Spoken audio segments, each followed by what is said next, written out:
The AI is going to free up the human element. Shove that grain contract into one of the AIs and have it analyzed. Now, all of my team can do this. And if I expand my team from 10 to 50, they can all use it.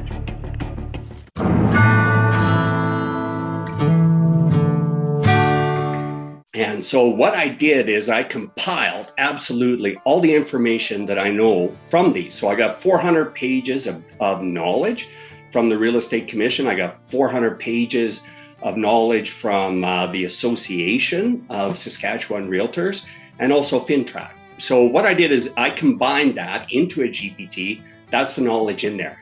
And what I instructed my GPT to do is only interview that knowledge. I do not want you going out into the internet to hallucinate, basically, right? And so I want you to focus your answers, your interrogation kind of on this. So, and Rob, you'll like this. Is like I read a book. It's called The AI-Driven Leader by Jeff Woods, right? I've been taking his course in Austin, Texas. Yeah, I was going to say, I'm a student, you're a peer, right? But man, if you read one book about AI, read that book. I mean, when I read it 4 times over. I'm an Audible guy, and I just read it over and over and over, and it spoke to me. So Jeff's premise is, when you use AI, break it down into 4 things. Provide it context, right? What's going on in here?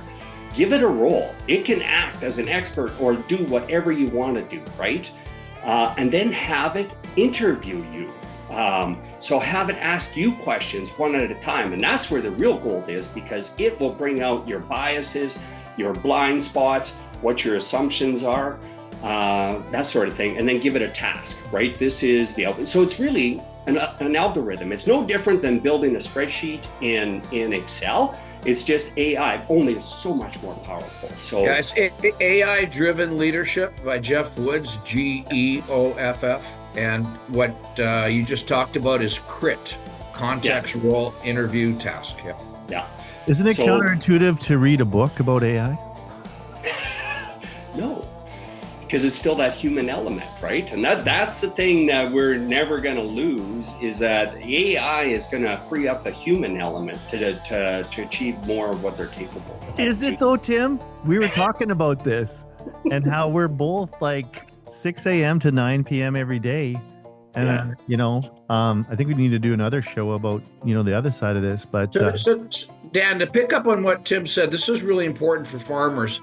If you have a grain contract, I hope Damon's going to get into this, but if you have a grain contract, shove that grain contract into one of the AIs and have it analyze that grain contract for anomalies that you would not want to live with or watchouts.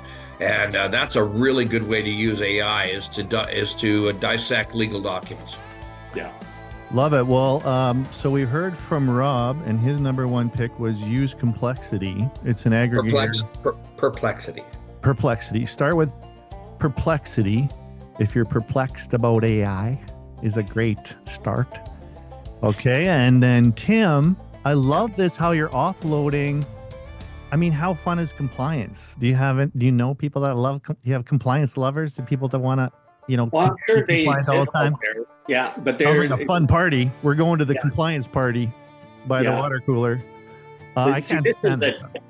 Attention with me, right? We got compliance Tim, and then we got business Tim, right? Wow. And those don't always make the same decisions together, right? But this compliance GPT that I made always makes the right decision from a compliance basis, makes it known that it's not legal advice, right? It cites the sources. Okay, this is how I came to this advice for you, and here's how I support it. So it provides confidence to the user that, yeah, this is actually right. And it's a signal that, okay, I think you need to talk to either Tim about this or the Real Estate Commission or whatever, right? And so I built all of that stuff into it. But what's amazing about this is now I don't have to take those calls all the time. They can get a lot of their answers right out of the gates, and it scales it.